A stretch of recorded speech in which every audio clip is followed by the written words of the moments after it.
Today we're introducing today's guest, Bob Sonju, who is an award-winning educational leader, author, and speaker who is nationally recognized for his energetic commitment to coaching teacher teams and educational leaders in research-based processes and systems that create the conditions for lasting success. Bob has led 2 separate schools to national model PLC at work status. Bob led the implementation of the professional learning communities process in a district composed of over 50 schools. He was also named Principal of the Year by the Utah Association of Secondary School Principals and was selected as one of 3 finalists for National Principal of the Year by the National Association of Secondary School Principals. Our other guest, Maren Powers, is a national award-winning teacher, instructional coach, associate, and author in St. George, Utah. Throughout her time in the Washington County School District, she had worked at 2 model PLC schools. In 2020, she received the Rebecca DeFore Scholarship that celebrates 10 women educators across the country who demonstrate exceptional leadership in their school community. Maren earned a bachelor's degree in English education and a master's degree in educational leadership with an endorsement in school leadership. Maren is passionate about helping other educators implement, coach, and lead throughout the PLC process. Sheline Miller is currently an assistant principal for the Washington County School District. She has also been a learning coach and social studies teacher for the same district. She has worked successfully with teachers and teams to help establish 2 model PLC schools, Fossil Ridge Intermediate School and Washington Fields Intermediate School. Other notable opportunities include hosting site visits to showcase the PLC process. She presented to the Utah State School Board about the impact PLCs have on student learning and success. I'm educational justice coach Lindsay Lyons, and here on the Time for Teachership podcast, we learn how to inspire educational innovation for racial and gender justice, design curricula grounded in student voice, and build capacity for shared leadership. I'm a former teacher leader turned instructional coach. I'm striving to live a life full of learning, running, baking, traveling, and parenting because we can be rockstar educators and be full human beings. If you're a principal, assistant superintendent, curriculum director, instructional coach, or teacher who enjoys nerding out about co-created curriculum with students, I made this show for you. Here we go. Hello, everyone. We got Bob, Sheline, and Maren today. How are you all? Good. Great. Doing great. So good to have you on the podcast today. Really excited about this. I think we'll just dive into the first meaty question of, I talk about Dr. Bettina Love writing about freedom dreaming with her quote, dreams grounded in the critique of injustice. So really centering that justice and equity piece in our work. So with that in mind, I'd love for each of you to just share what's that big dream that you hold for the field of education. Maren, you want to take a shot at this? Sure. Okay. I will say my dream, I think, for education especially, is just to be able to ensure that all students, no matter their backgrounds, are able to achieve at high levels. So I think especially from a teacher's perspective, because I'm still a teacher. And so especially from my perspective, being able to really support all of my students in whatever needs that they may have, and keep kind of just those expectations at really high levels for them. I think if we were able to do that in education across the board, I mean, how life-changing that would be for all of our people. So that's mine. Sheline, what do you think? Go ahead. I'll go ahead. So I think my big dream would be to have students be empowered to be a part of their own education so that they can understand and see why and where they're going. So that it's not just coming in and sitting in a class and trying to memorize dates or memorize something and spit it back out for the teacher, but to really understand how this might be applicable to to my future, how it might help me communicate with others. I don't know, just any of that kind of stuff where students are empowered. Love it. So great. And I kind of echo what my colleagues have said, just this idea of just students being partners in learning, that we see students, all students, as our students, not yours and mine, and we're going to use our collective expertise, talents, and experiences to ensure that all of our kids learn. That's my dream. Oh my gosh, I love it. And it's so aligned with all the things we talk about on this podcast. So what a beautiful episode this will be. I am particularly interested in reading through your book. I loved your book. And I think I love the concept too of like, we're simplifying the journey. Here are the things. Here are the things you can do. There's reproducibles that listeners can grab online, right? And use immediately, which is so cool and tangible. And I think there's also, before we get to like those specific action steps, there's also kind of this first thing that needs to happen where we're kind of shifting our mindset around some practices, or we're shifting our mindset around like, what is PLC work really? Or right, there's a bunch of kind of mindset things I think that have to happen for this work to go well. And I'd love to know what your thoughts are on, is that accurate? And if there are mindset shifts, what are those? Yeah, I think Sheline kind of touched on it, but a big piece that and it's one of the steps within our book, but believing that kids can take ownership of their own learning. And so being able to have them self-reflect and reflect on their learning, and understanding that, a grade isn't necessarily, this is my grade, the end all be all, but it's more just feedback for us teachers to be able to say, okay, you're close, you don't quite understand it. Here is some feedback that I'm taking, and then let me see what I can do to help you so you can learn at a higher level. So I think just that mindset shift of, students taking ownership and being comfortable to tell the teacher, hey, I don't understand this. Can you help me? Because inevitably that's our job. So I think that is one big kind of just shift that I don't think is necessarily a huge broad thing, because I think most teachers would also agree that that is super important, and we see the most growth out of kids when they can do that. So beautiful. Yeah. Bob, Sheline, anything? Yeah. Kind of going along with that, I just think we need to, we advocate for just rethinking a traditional mindset regarding school. Just kind of that, giving my class and leave me alone. I'm going to try to cover, there's an urgency to cover all of the standards. It's my job to teach, it's their job to learn, using assessment for a score in the book, just rethinking all of those traditional maybe antiquated mindsets regarding school, and see students as partners in learning.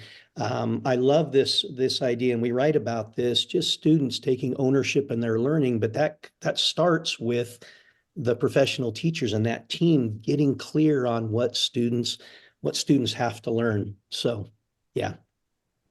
And just kind of to add to that, the focus on learning. So we talk a little bit about learning progressions, that part of that mindset needs to change with students as well as teachers, that it's okay not to know everything, as long as we know the path that's going to get us where we want. Yeah, and I love that, Sheline. It's not right or wrong. It's learning is a journey, right? And we take steps on our pathway to mastery of these absolutely critical things that all kids need to know and be able to do, grade level by grade level. And so less as right or wrong, and more as learning is a journey. I think this is a really good transition point to this next question of like, what is the journey for educators then to like learn how to like, what are those stages of kind of activities they're doing in PLCs? And also like, what are kind of like I guess it's two questions kind of in one, like, as you identify places where challenges may come up, which you do in the book. I love how the book is laid out, by the way, like, coaching ideas and like leader questions and places where it lives. Also thinking about like, be wary of or be mindful of these things that could be challenges. Super awesome. If there are things like that stick out to you as we kind of go through these action steps, feel free. I'm wondering for the listeners, they might be familiar with the general PLC at work framework, but I like how you all break it down into, I think you had like 6 steps. You conclude with this as well, like, which I think is really succinct on that one of the last pages of just like, here are the 6 kind of bullet points. of this work. Do you mind walking us through that maybe to start? I'll start the conversation, but these two really are experts in this. We felt like that just in our travels and our experience as practitioners in schools, that we know that the professional learning community process is best practice in the field. It's research based. It's the science of our profession. But that being said, there's four critical questions that drive the work of a collaborative team in a professional learning community. What is it we want them to know? How are we going to know if they learned it? How are we going to respond collectively if they didn't? And how are we going to extend the learning for those who already know it? I think most schools and educators know these questions, but what we've discovered is answering these questions. What does that look like? That's where we tended to struggle a little bit in schools that we've worked in, as well as schools that we've seen around the country. And so the idea behind this book was based on this PLC framework, how to answer these four questions in 6 action steps, 6 clear and concise action steps, providing clarity for each action step, as well as examples and templates and so on. So, Maren, Sheline? Yeah, I want to add to that, and we talk about this a lot, just as like colleagues, but the L in PLC stands for learning. And so we always ask, is that for student learning, adult learning, both learning? What is that for? And it's actually for teacher learning. And so kind of the idea of the PLC is for teachers to be able to learn what to do in order to get our students to grow at these high levels. So for this book in particular, focusing on these 6 action steps, when we were setting them up, the biggest piece of it was we wanted to make sure that teachers and leaders and anyone in a school can take from our book and be able to implement it and have these actionable steps with the reproducibles, and be able to implement it into any grade level, any subject, really anywhere. And be able to show that, you can do this step by step in this process. So, yeah. Yeah, and then kind of just to add to that, if you think about a PLC, quite often as schools start to dabble in PLCs or even say that they're actually working as a PLC, it's usually a broad umbrella that we put a whole bunch of stuff underneath and say, oh, we're PLCing. This is what we're doing. And our book has kind of focused that in, or focused down into like we've said, like I think each of us have said, actionable steps. It's not some broad overarching idea. It's actual steps that teachers can do that will help them answer those questions very specifically, that can be drilled down to specific skills, specific students, and specific strategies that teachers are using in their classrooms. Lindsay, along with that, I'm super motivated by quotes. I have just lists of quotes, right, from all of my reading. But one quote that's always resonated with me, that kind of you'll see it in our work. But Rick Dufour said that it's not the fact that you collaborate that will improve student learning. It's what you collaborate about. And I think far too often in schools we say, okay, I've given you collaborative time, now go forth and collaborate. But it's what you collaborate about that will influence student learning and increase teacher efficacy. And so that was really one of the drivers. Let's get clear on when we collaborate, what do we collaborate about? So. Awesome. I love this framing. And so thinking about this for the listener who's thinking about the 4 questions, thinking about what does it really look like? What are the actions rooted in teacher learning? Of course, great point, Maren, about like that L is for teacher learning. Thinking about what happens in a PLC, could you walk us through what some of those activities might be that you discuss in the book? I can start. So kind of my background is as a teacher, and a teacher leader and a team leader. And so for me, working with my teams and what that looks like, for each step, we break down very specifically. So for example, step 1, identifying essential standards and skills.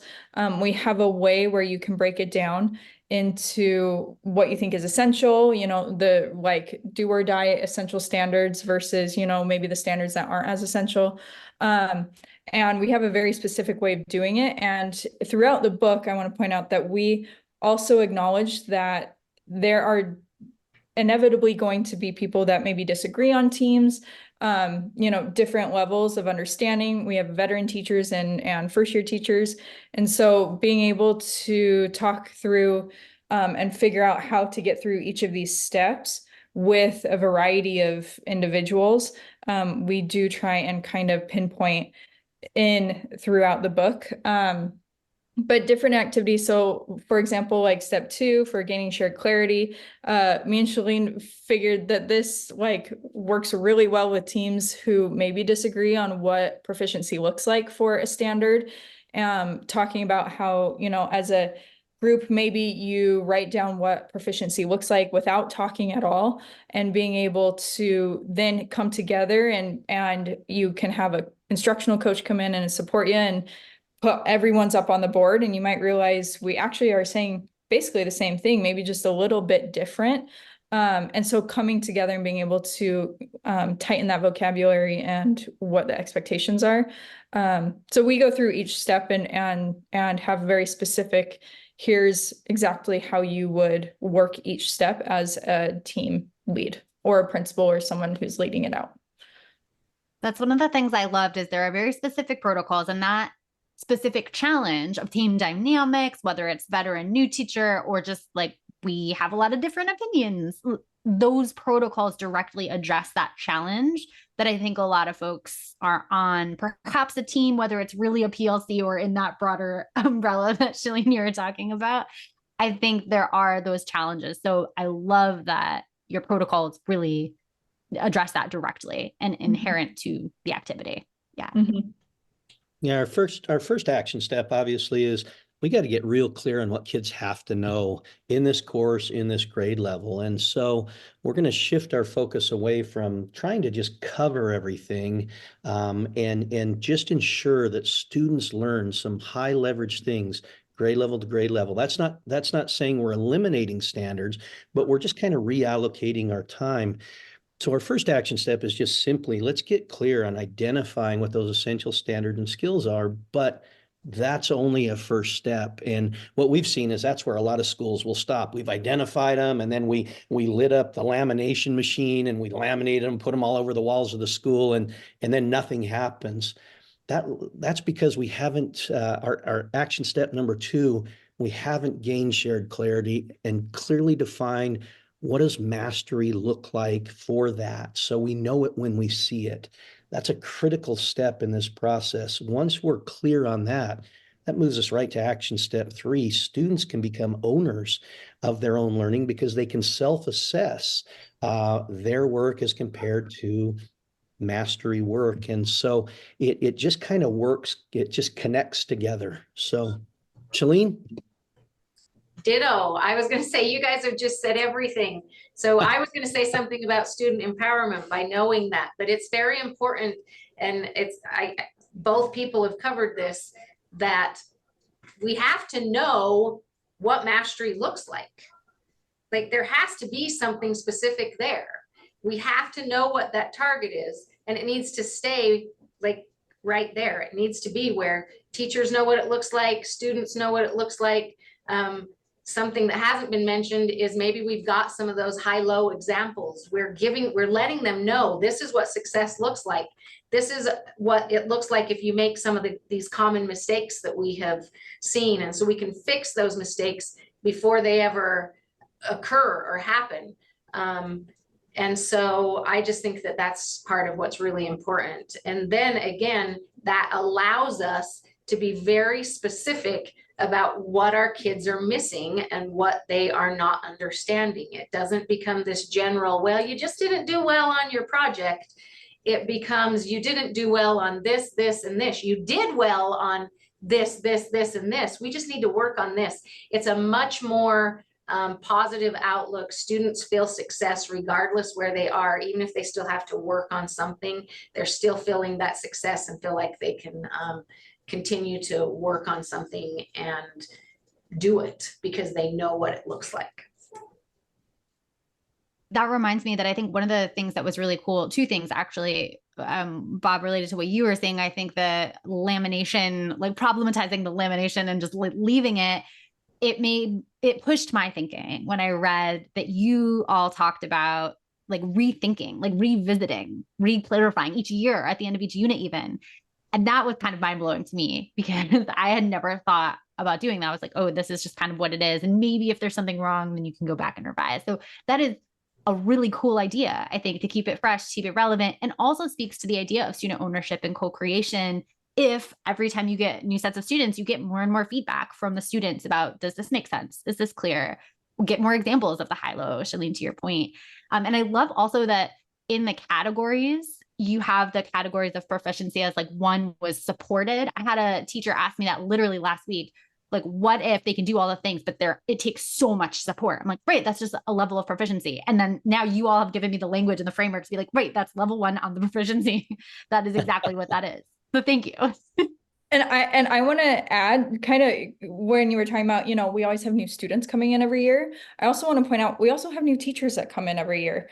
And so when you get new teachers on a team and maybe you get another new teacher next year who hasn't gone through this work, you want to go back through it every single year and kind of revisit it and see kind of like, what do we need to fix? What do we need to tweak? Let's look at our data. I think the biggest piece of it too, and we talk about this a lot, but if you have a team that has been a team for a while, you do still need to revisit it every year, but maybe the process is going to go quicker because you all already know what's going on. So just the idea of revisiting it every single year, no matter how well the team knows this, I think is really vital to the success of the teachers and our students.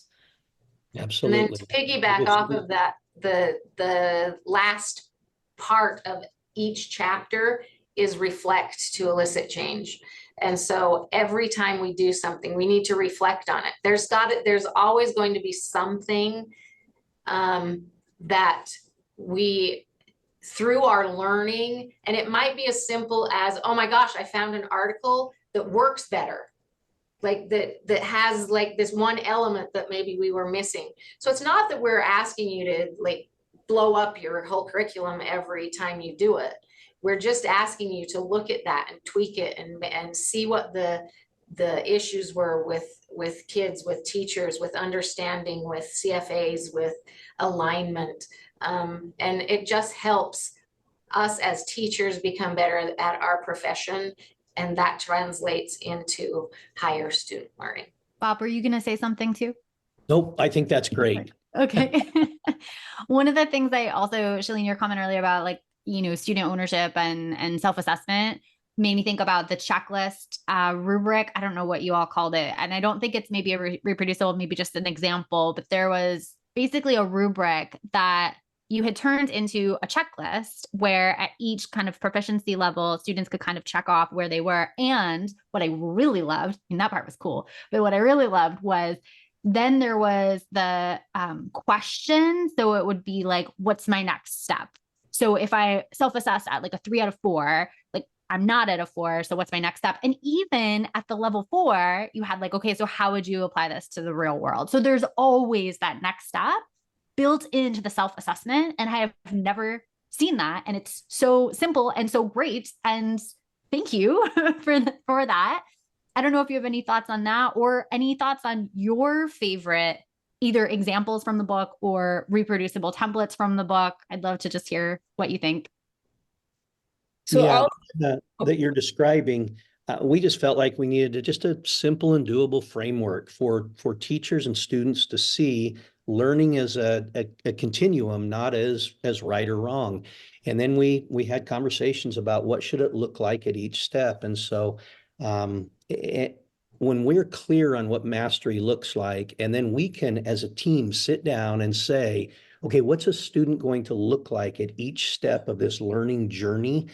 We can communicate that to students and they're amazing at self-assessing when we're crystal clear on the steps, on their steps that they're going to be taking toward mastery. So, yeah. Thoughts, Maren? Well, and I'll just add to it because that rubric you're talking about specifically is for actually writing. And as an English teacher, I mean, us English teachers are notorious for bringing work home and grading, and it takes forever outside of work, which is wild. But what we found is because the mindset shifts from instead of us grading students, it's now students self-assessing and taking ownership of their own learning. Our grading for writing has, I mean, cut down drastically because it's the students who are literally just self-assessing where they're at. And then I'm able to look at the rubric and I can kind of compare it to their writing and say, oh my gosh, you're absolutely right. Here is the one piece, the one thing that you're missing in your writing. Just go back and fix that. You know exactly how to get there because it's so clear, as Bob said, where mastery is and then above or beyond. And so being able to have that clarity for our students, it adds to student ownership. So I would say that and the team reflection pieces at the end are my personal favorites. The coaching inventory is really useful as a coach too, trying to get teachers to reflect. So. And Lindsay, just a plug for you. I was listening to your Grading for Equity, your competency-based learning episode, and I was like, oh, she's speaking our language, right? Yes, so well done.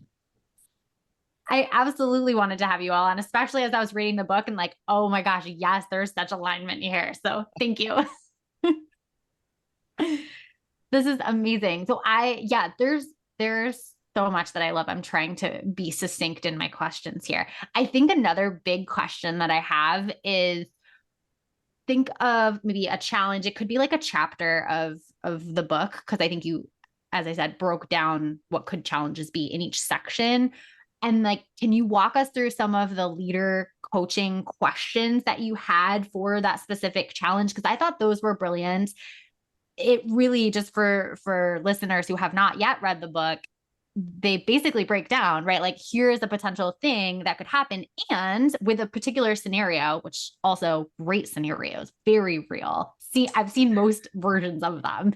And then it was like, here's the leader. You could ask these 3 questions to follow up or something, right? Like, so good. I don't know if you all have a particular favorite set of those, but I'd love us just to get a taste of one, maybe. Hello, this is Leah popping in to share this episode's freebie, which is a free reproducible titled Simplifying the Journey. You can find it at the blog post for this episode, www.lindsaybethlyons.com/172. Now back to the show. I was going to say, that's kind of learning coach stuff, and it's what I was dealing with. So most of those are questions that I was just like, okay, what are we doing? So we have a question bank, and I'm thinking that's kind of maybe a little bit about what you're talking about. Is we have these question banks that you just can go through and ask yourself these, and then our goals are what's something I can start, stop, and continue. So those are things that I think were really good for me to be able to go into a team and look at them and say, okay, you say you have all of this, show me, can you articulate what those learning targets are? Do you articulate them as a team? Do you articulate them to your students? And just asking those questions can either tell me if a team is doing something, or the team is going to say, no, I can't. And that will lead us to where they need to be. So have you done this? Have you done this? Oh, so you do actually have those. And sometimes they do actually have them, but they just don't know that they have them. And so these questions at the end, and then the questions with the scenarios, just help us learn where teams are, because our teams within our buildings are going to be in all over the place. We're going to have some people that are hitting it out of the ballpark. We're going to have some that are still just learning. And so that's fine, because just like our students are going through a learning progression, so are our teachers. So none of our teams are failing. They're just all in different places and different levels. And that offers us the opportunity to let other teachers come in, and part of their celebration could be, hey, this is what we've done. It's worked really well. It might work for you. Maybe we can have learning walks where our teachers actually go and observe other teachers who have moved into that mastery format. So it just opens up a lot of avenues for us to help our teachers learn by using those questions and looking at these scenarios and seeing ourselves in those scenarios and going, oh, maybe I did that. Maybe some of those scenarios were me. And we collectively believe that that good coaching is just asking very quality, targeted questions of teams, and so we've included a lot of just great coaching questions that elicit the work that you're looking for there. From a leadership perspective, oftentimes leaders don't quite know what to do in regards to these 6 action steps, how to lead it, and questions to ask. And so we outlined just 4 steps that leaders need to take. They need to think about this pattern as they're leading. Number 1, we have to clarify what the work is. We can't just say, go and collaborate or go identify essential standards. We have to clarify what that work looks like. And then step 2 is we have to support teachers and teams as they learn together with time, with resources, with coaching, with all of these things. And then next, we need to monitor. And that's not to say micromanage, but just like we constantly formatively assess in a classroom, so we can provide feedback, targeted feedback for a student regarding their strengths and next steps. We need to do this as well with our colleagues. We monitor by asking targeted questions, and that helps us identify strengths as well as next steps for teachers and teams. And then finally, the 4th step, I think, is crucial for all leaders, is to validate the work when you see it and celebrate that with teams. And I think sometimes we forget this in the busy of schools. We forget to take time to validate the hard work teachers are doing and celebrate. And so yeah, those 4 things. You know, spot on for both leaders and coaches. I wanted to follow up too on that validate and celebrate. I love how you get very specific and you offer some language and concrete examples in the book too, of if you're a leader who is now, and to Sheline's point, a lot of times we look at scenarios and we're like, oh, that's me, right? If you're a leader thinking, oh, that's me, I totally don't validate and celebrate enough, I'm maybe not familiar with how to even do that well. There's a ton of examples in the book. So never fear.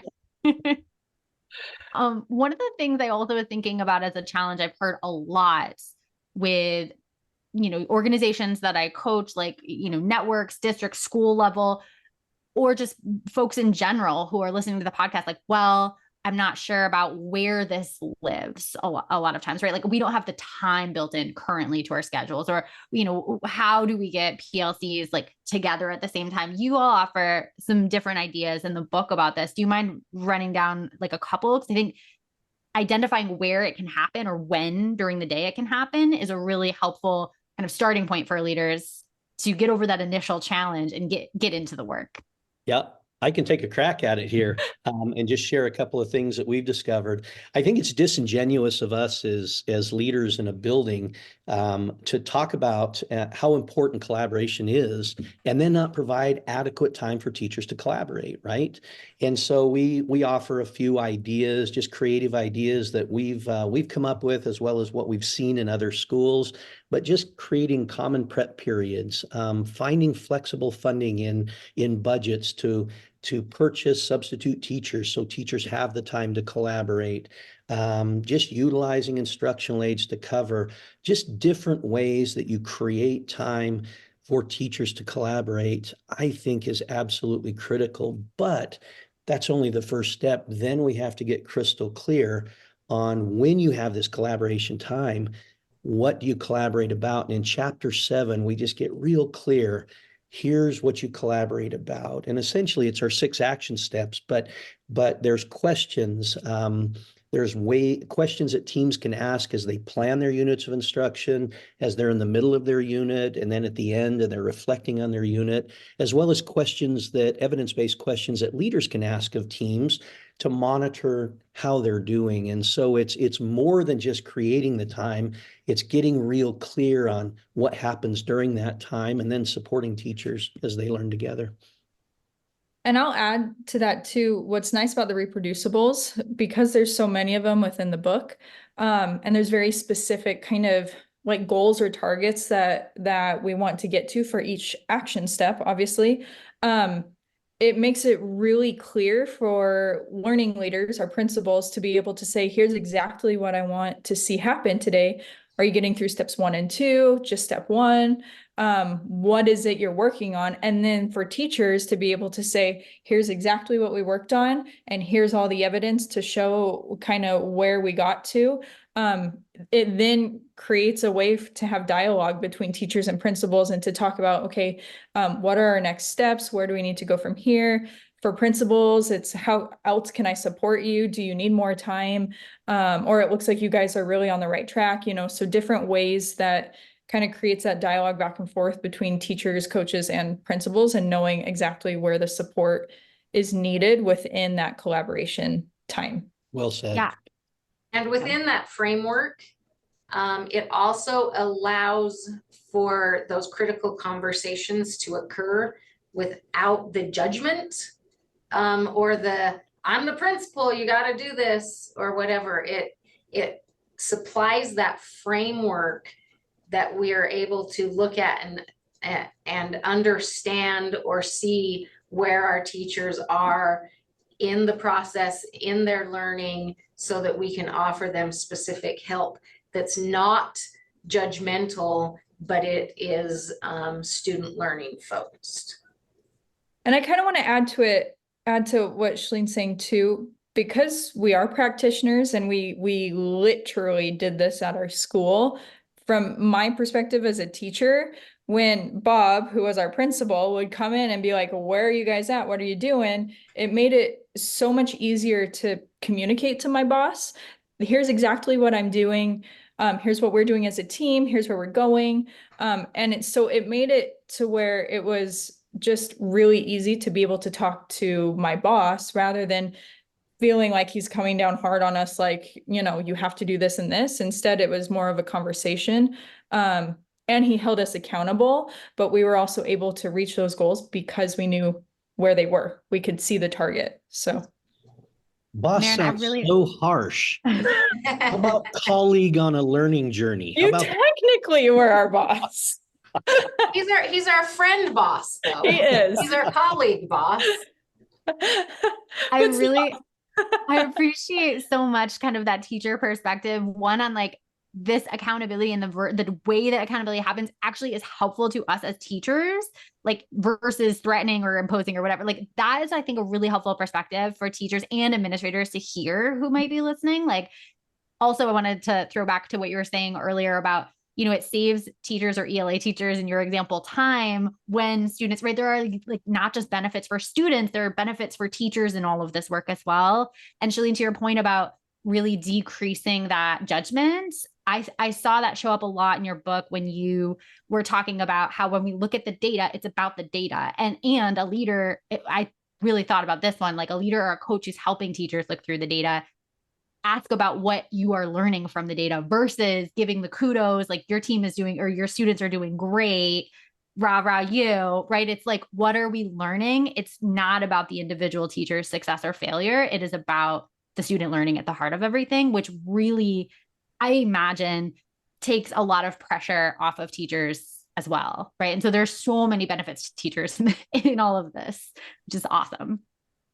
I think in closing, I'm curious to know if you all will have one shared answer to this, or if you have different perspectives, would love to get this too. But what is like that one first thing when the administrator or teacher person listening is done with the episode, they're driving to work, they're like, I'm going to start today. What is that thing? What is that first thing that they can do right away after listening to this episode to get started with some of the things that you lay out here?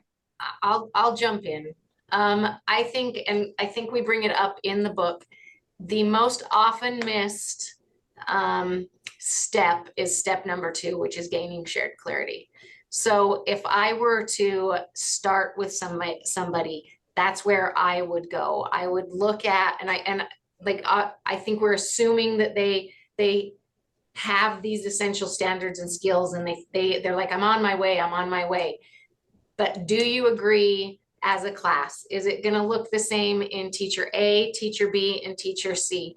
Because quite often we hear, and this is something that I heard, friends would call me up and they're like, hey, what language arts teacher should I put my kid in?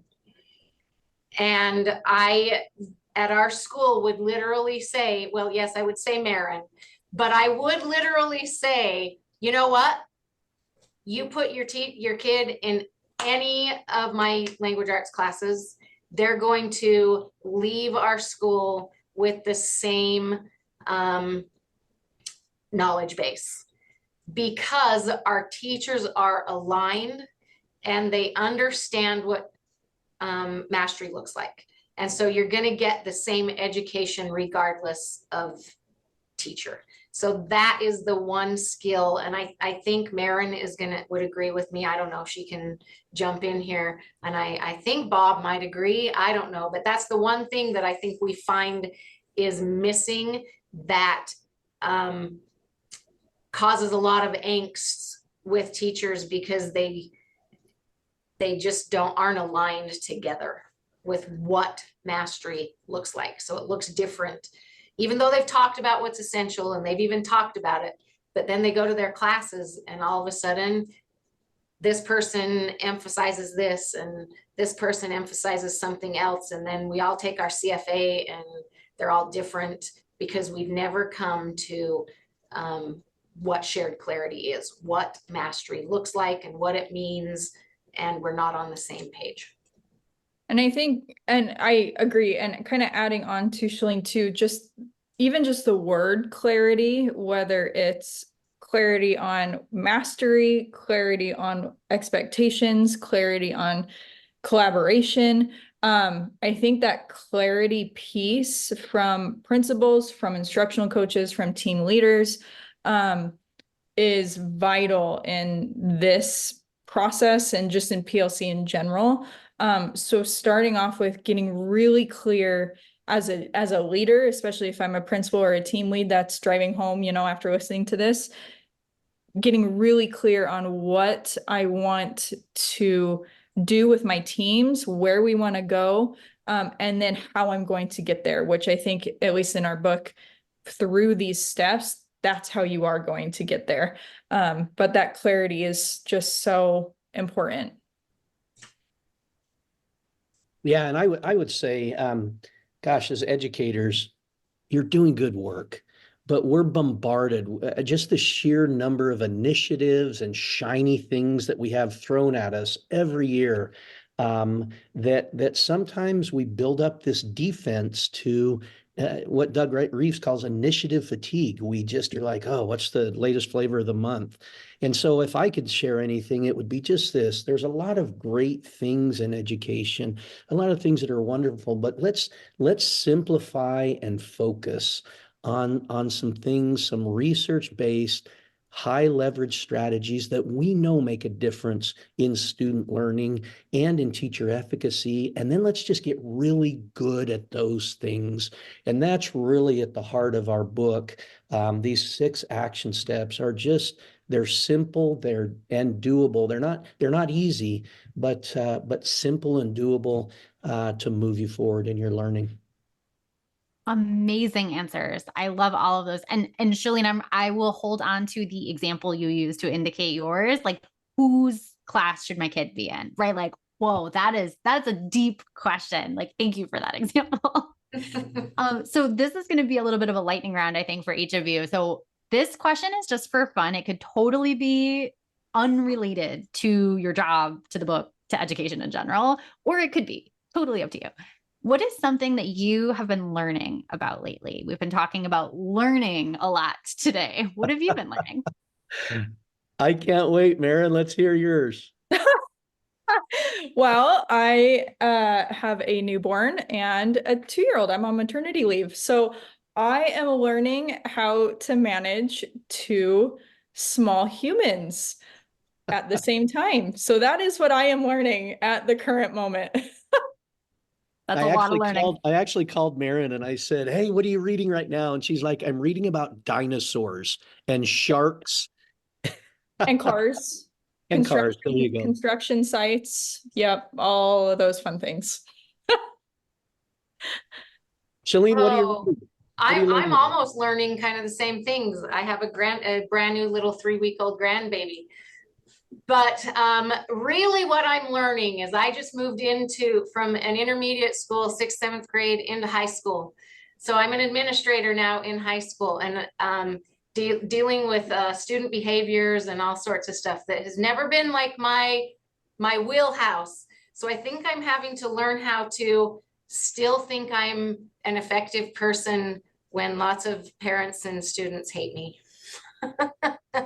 So I'm still trying to learn how to navigate all of that. So that's kind of just that opening, being real, that as an administrator, we have to wear a lot of hats, and sometimes kids and parents are going to react well and love you and respond. And then at other times they're not going to agree with anything that you do, regardless of what you say or do. And I still have to believe I'm being effective. So I'm learning how to do that.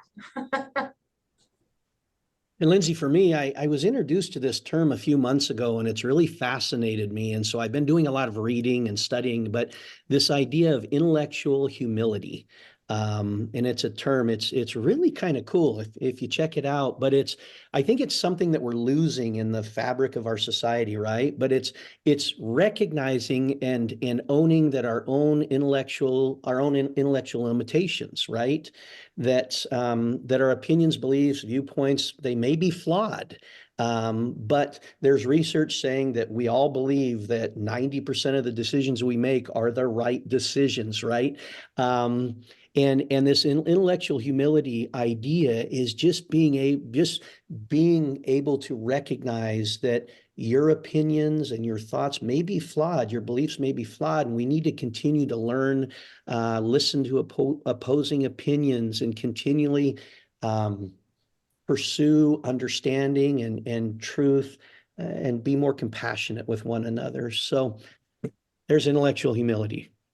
Wow, those are all so deep. Very good answers. Wow, impressive, all of you. All right, final question. Where can folks either connect with your book, engage with your book, get your book, or follow any or all of you collectively or individually? Feel free to answer that in whatever way you'd like. Yeah, we can find our book on solutiontree.com, and also for sale on Amazon. And I can be reached. I've got an Instagram. I know it's a miracle, you two. Wow. I finally created Yay! one. But Welcome. It's Instagram at Bob Sonju. So. And my Instagram, Learning Powers. And yeah. I'm just in good old email. So if you'd like to reach out, it's Mill, M-I-L-L, Sheline, S-H-E-L-I-N-E @gmail. Amazing. Thank you all so much. This has been a beautiful conversation. Thank you all for being here today. Thank you so much for having us. If you like this episode, I bet you'll be just as jazzed as I am about my coaching program for increasing student-led discussions in your school. Shane Safir and Jamila Dugan talk about a pedagogy of student voice in their book, Street Data. They say students should be talking for 75% of class time. Do students in your school talk for 75% of each class period? I would love for you to walk into any classroom in your community and see this in action. If you're smiling to yourself as you listen right now, grab 20 minutes on my calendar to brainstorm how I can help you make this big dream a reality. I'll help you build a comprehensive plan, from full-day trainings and discussion protocols like Circle and Socratic Seminar to follow-up classroom visits where I can plan, witness, and debrief discussion-based lessons with your teachers. Sign up for a nerdy, no-strings-attached brainstorm call at lindsaybethlyons.com/contact. Until next time, leaders, think big, act brave, and be your best self. This podcast is a proud member of the Teach Better Podcast Network. Better today, better tomorrow, and the podcast to get you there. Explore more podcasts at teachbetter.com/podcasts, and we'll see you at the next episode.